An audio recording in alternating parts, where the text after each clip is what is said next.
Mən Fərhad Pərvizi iqtisadçı kimi tanınıram, həmçində sosial mediada potensialist kimi. Universitet öz-özlüyündə əvvəlcə bilik mərkəzi olubdur.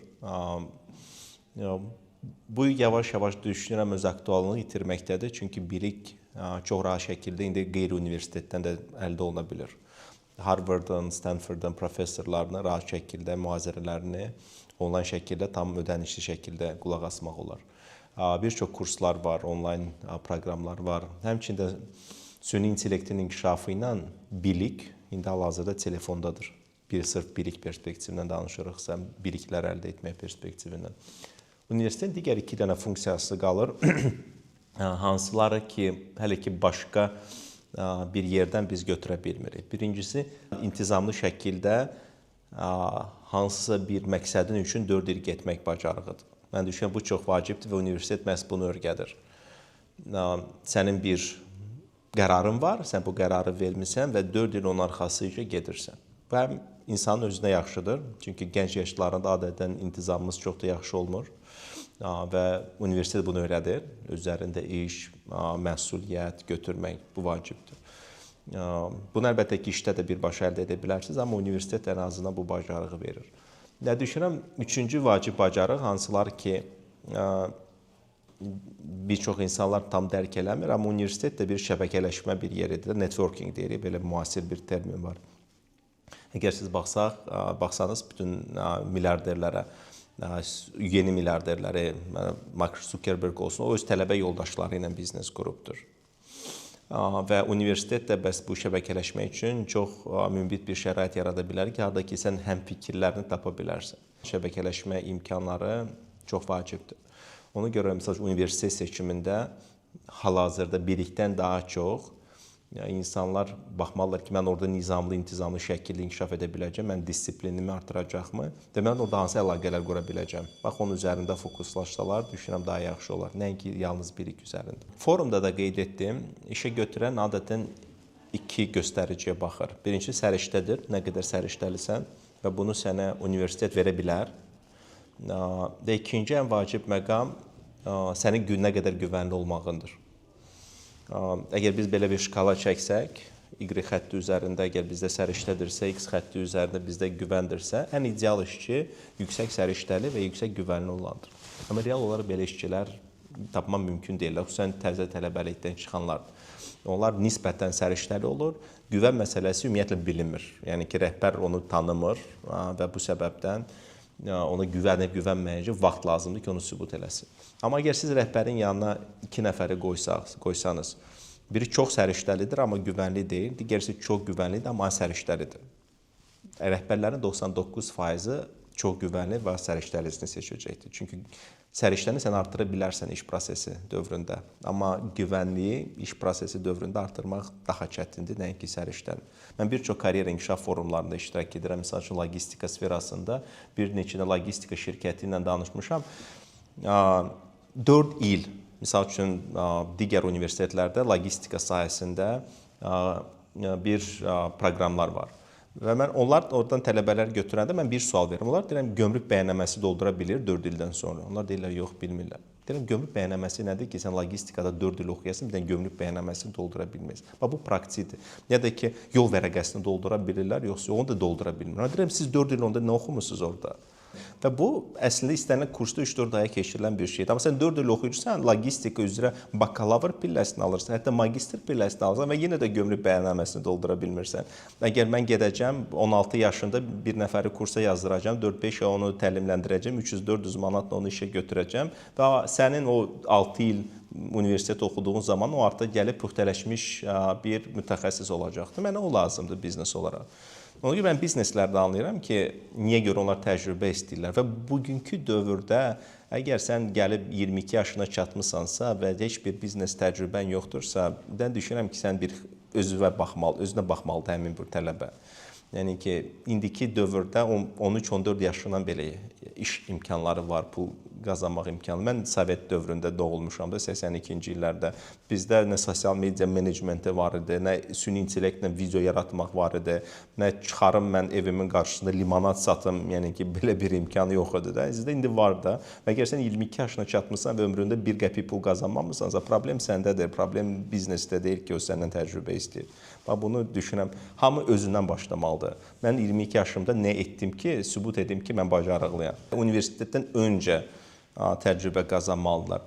Baxın, xüsusən oğlan övladları üçün mən düşünürəm bu qat-qat vacibdir. Baxın, qadınlar artıq dəyərlə doğulur, oğlanlar isə bu dəyəri qazanmalıdır. Yəni ki, qadınlar dəyəri saxlamalıdır özündə, kişilər bu dəyəri artırmalıdır özündə. Və kişinin puxtələşməsi problemləri həll etdikcə gəlir. Yəni ki, çoxlu problemlərlə qarşılaşmalıdır, çoxlu dikbaş olmalıdır. Yəni ki, uşaqlıqdan valideynlər onu küçəyə atmalıdır, get pul qazan ginən, get nəsə elə ginən və bu mümkün qədər tez yaşlardan baş verməlidir ki, o gəlib puxtələşsin. İndi biz gender bərabərliyinə çatmışıq və bəlkə xoşdan ya da təəssüfdən ya da sevincdən qadınlar da siz onları belə oğlan uşağını kimi küçəyə get bazarda kiməsə kömək eləyə bilməz. Amma yenə də qadınlar üçün də, xüsusən qız uşaqları üçün də, məsələn, get kiminsə uşağına bax ginən, kömək ol ginən. Amerikada bu çox populyardır. 12-13 yaşlı qızlar qonşuların uşaqlarına gedirlər, evdə baxırlar, dayəlik eləyirlər, öz 20-30 dollarını qazanırlar. Oğlanlar gedirlər, kiminsə itlərini gəzdirirlər, hansısa bir qazonu kəsirlər, eləyirlər. Bununla pul qazanırlar 12-13 yaşında. Kəndlərdə biz bunu görürük, çünki kənd yerlərində öz-özündə iş çoxdur, tarlada iş var, falan var. Amma Bakıda, bilmirəm, Gəncədə vəziyyət necədir. Amma maksimum uzaqlaşdırmışıq əmək fəaliyyətindən, problemləri həll etmək fəaliyyətindən, tək universiteti bitirsin. Bu artıq gecdir, yoldaşlar. 22 yaşda əgər sən artıq yaxşı pul qazanmırsan, sənin heç bir perspektivin yoxdur gələcəkdə. Sən dedin ki, 12 yaşından bütün bunlara başlamalısan. Universitetə daxil olmamışdan öncə əmək, zəhmətkeşlik və problemlərin həll olması istiqamətində özünü inkişaf etdirməlisən. Bizim ən produktiv illərimiz hardasa 35-40 yaşımıza qədərdir də. Nə var ki, biz bir çox işləri paralelində görə bilər. Ailə qura bilərik, karyera qura bilərik, uşaq böyüdə bilərik, pul qazana bilərik. Bunu hamısını paralelində eləyə bilirik. Və bu maksimum 15 yaşından başlayır da bu aktiv enerji. Və bu periodda gələk varlanan sərvət toplayaq ki, sonra 40 yaşında artıq yavaşamaya doğru gedək. Bizim böyük bir pul kütləsi yaratmışıq, portfel yaratmışıq, investisiya etmişik və o pullar hesabına biz artıq daha yavaş-yavaş yavaşlaya bilərik hansısa bir məqamda və bunun üzərində qurulmalıdır bütün inkişaf. Karyera səhvlərində mən bir neçə dənə məqamı demək istərdim. İnsanların ən böyük qorxusu imtina almaq qorxusudur, yox almaq qorxusudur. Və ona görə işə gəlirsən, maaşın səni qane eləmir, amma gedib müdirə demirsən ki, maaşım artır. Və düşünsə özü artıracaqdır. Pis xəbərim var, artırmayacaqdır. Ağlamayan uşağa nəsə bizdə belə bir atalar sözü var da, nəsə vermirlər. Və bu perspektivdən bunun kök səbəbi rejection qorxusudur da, imtina qorxusudur. Hansı cavan oğlan bir sevdiyi qıza yaxınlaşıb deyə bilər ki, mən səni sevirəm, sən də məni sevirsən, yəni ki, qorxu var, ya da ki, tərsinə. Hamısı fundamentdə buradan başlayır. Və bunun çox yaxşı bir metodu var, bu qorxunun necə gələ bilərsə. Mən deyirəm, kiçik yox almalardan başlamaq lazımdır. Misal üçün, gedin yaxındakı kofe şopa, deyin ki, sizə pulsuz kofe versinlər. Bir misal olaraq. Ya da ki, küçədən bir tanımadığı bir insana yaxınlaşın, xahiş edin ki, onlar mı sizin telefonunuzdan selfie çəkdirin. Məqsəd yox almaqdır, yox cavab almaqdır. Və bir 30 dəfə, 40 dəfə onlar bu yox cavab alandan sonra görəcəklər ki, heç nə baş vermir.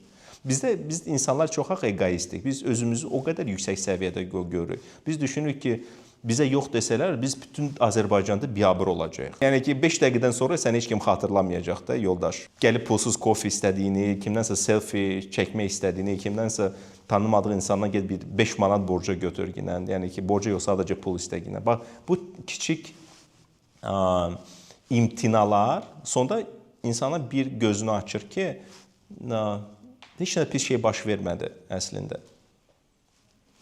Və bunun üzərində fokuslan. Mən niyə gördüyəm? Bax, bu uşaqlar var. Gəncədə hələ ki görmədim, çox az gəzdim buralarda, amma Bakıda bizdə populyardır. Sən kafedə oturursan, və hansı bir balaca uşaq gəlirsən gül satmağa başlayır. Sən o qovalayırsan, deyirsən gül xoşuma gəlir, o deyir mən sənə təzəsini gətirərəm. Deyirsən xırdam yoxdur, mən xırdalayaram sənə pulu, narahat olma. Və onlarda o qədər yox cavabını alıblar bu uşaq. Onlar yox cavabından qorxmurlar. Sən onları qapıdan qovlayacaqsan, pəncərədən girəcəklər. Pəncərədən qovlayacaqsan, divardan, damdan düşəcəklər sənə. Amma sonda da pulunu alıb gedəcəklər. Mən düşünürəm cavanların karyerada ən böyük buraxdığı səhv məhz budur. Yox almaq qorxusundan istədiklərini istəmirlər. Sonda budur. Bəlkə verəcəyi hardan bilirsən. Sən soruşmaya nə qədər əminliklə bilməyəcəksən. Bu ehtimaldır.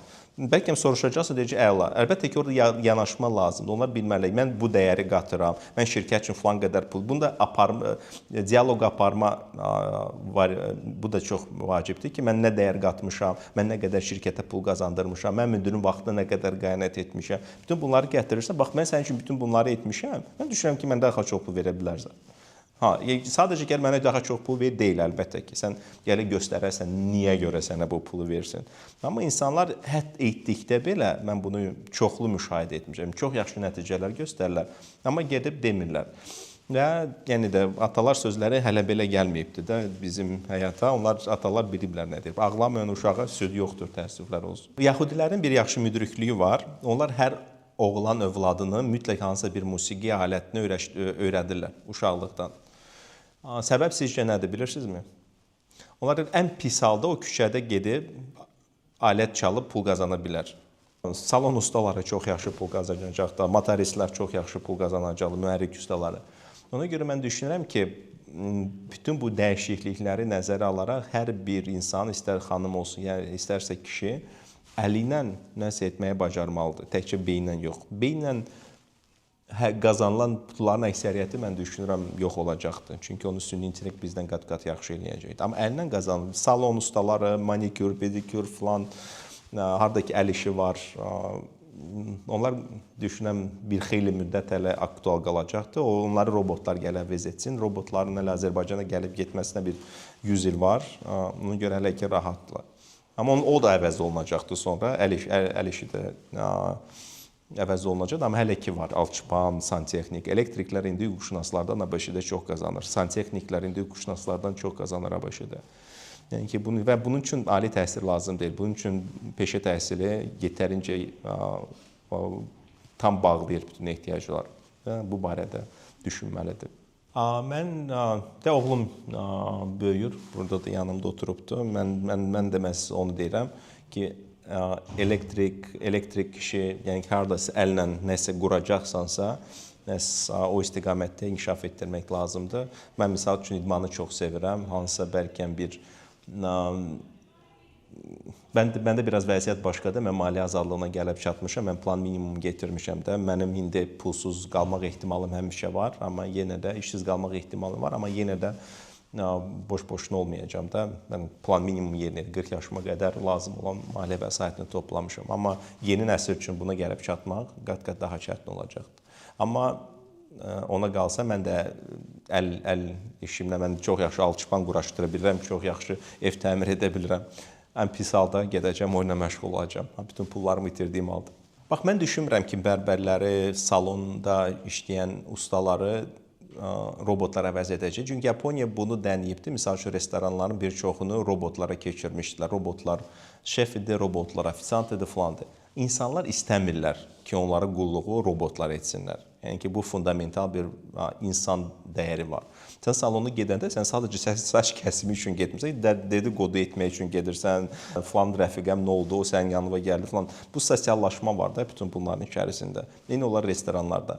Mən düşünürəm ki, bu bir çox sahələr, haradakı insan kommunikasiyası vacibdir. Mən düşünmürəm ki, onlar nə vaxtsa robotlaşacaqdır. Yaponiya bunun çox yaxşı nümunəsi. Dənədilər, alınmır. İnsanlar yalnız robotlar olan kafeyə getmirlər. Bizdə də misal üçün molların birində Bakıda robot barista eləyiblər. Hər şey elektronda. Girirsən, tık edirsən, sənə kofe süzür. Mən dənədim. Birinci baxdım kofenin qiymətinə. Orada da 5 manat 50 qəpiyə idi, Amerikano. Mən seçdiyim, mən həmişə getdiyim, məni adla tanıyan bir kofe shop var. Mən gələndə, Fərhad müəllim, necəsiniz, keyfiniz, əhvalınız bugün necədir, yaxşısınızmı? Gəlin və sizə bir dənə də pulsuz içki verək, bunu eləyək. Orada da eyni qiymətə kofe satılır. Mən heç vaxtları robot olan kofe şopa getmərəm də. Neyimə lazımdır? Orada insan ünsiyyəti yoxdur. Orada səni tanımırlar, heç kim tanımır, sənin Fərhad müəllim demir. Yəni ki, niyə görə gedim ki, belə gələm? Ona görə bunları nəzərə almaq lazımdır ki, bir çox sahələr, haradakı insan ünsiyyəti vacibdir, onlar robotlaşmayacaq. Amma zavod, fabriklər, haradakı sadəcə dəmiri götürüb bura qoymaq lazımdır. Maşın bir hissəsini o birisi hissəsinə birləşdirmək lazımdır. Bunlar əlbəttə ki, robotlar əvəz. Orada belə bir məna yoxdur. Orada belə bir kommunikasiya yoxdur. Onlar əlbəttə ki, robotlar əvəzləyəcəkdir. Biz indi hal-hazırda süni intellektdən upgraded Google kimi istifadə edirik. Sadəcə axtarış sistemi kimi. Amma bu dəyişəcəkdir. İndi süni intellekt agentləri gəlir və uşaqlar bunu çox rahat şəkildə eləyəcəkdir. Misal üçün, sosial medianın idarə olunması. Emin Ağallarovun çox maraqlı bir müsahibəsi var idi, videosu vardı. O bir ərəb şeyxi ilə görüşürdü və ərəb şeyxi ona dedi ki, mənim bir AI agentim var. O giribdir, sənin internetdə olan bütün videolarına baxıbdır. Oradan xülasə çıxarıbdır 10 punktuq mənim üçün. Həmin bu insanla mən işləyə bilərəm, yoxsa yox. Təsəvvür edin, bunu biz insana tapşırsaydıq. Yəni, minlərlə saat videoya baxmalı idi. Sonra bir nəticə çıxarmalı idi və ondan sonra gəlib ona hesabat verməli idi. Bu, artıq süni intellektin səmərəliyə doğru istifadə olunmasıdır. Biz hələ ki, dediyim kimi də sadəcə chatbot kimi istifadə edirik. Yalnız budur. Amma bu dəyişəcəkdir. Artıq biznes inteqrasiyası olacaqdır və get-gedə asanlaşır. Əvvəlcə sən bunu etmək üçün kompüter mütəxəssisi olmalı idin. İndi misal üçün Cloud Code vasitəsilə sadəcə deyirsən mən nə etmək istəyirəm. Özü sənin üçün kodu yazırsa, özü sənin üçün tətbiqi verir. Dünyada hər şey belədir. İstənilən yeni texnologiya kimisə tənbəlləşdirir, kimisə isə qabağa aparır. Sual orasındadır ki, sən hansını seçəcəksən, hansının olmasını seçəcəksən. Sən süni intellekti sadəcə universitet vaxtında tapşırıqları tez bazar yola vermək üçün istifadə edəcəksən. Yoxsa sən süni intellekt agent quracaqsan, bu agent çox yaxşı araşdırma edəcək. Misal üçün, mən hörmətli rektorunuzla Yaşar müəllimlə danışanda o nümunəni gətirdim. İndi dahi riyaziyyatçılar süni intellektdən istifadə edib çoxdan həll edə bilməyəcəkləri problemi həll edirlər. Bu da elmi işdir.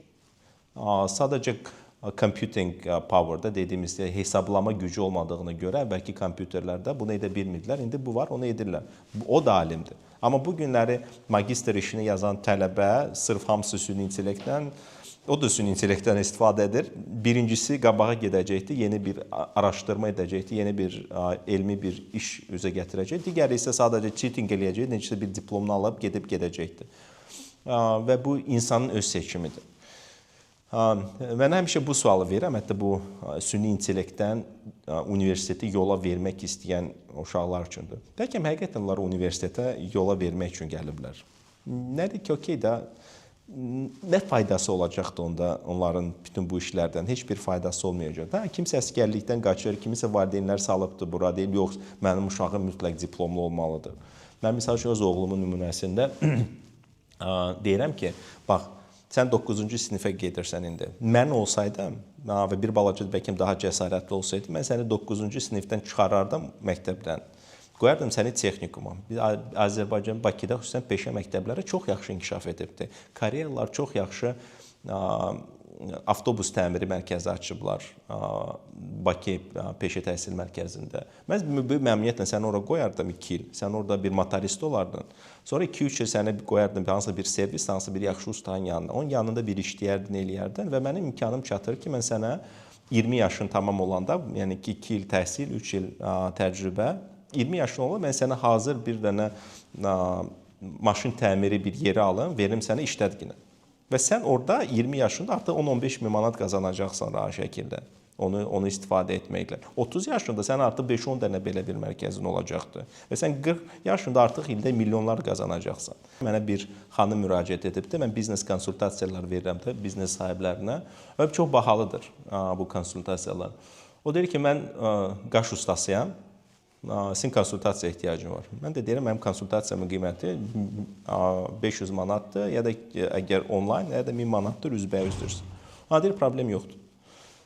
Okey, telefonla danışırıq, soruşuram gəliriniz nə qədərdir. Balaca bir salonda 3-4 dənə kabinetdir, özü də gündə 12-14 saat işləyir, amma 1-2 dənə də orada köməkçisi var, onlar da nəsə görürlər. Ayda 20.000 manat pul qazanır xanım. 20.000 manat.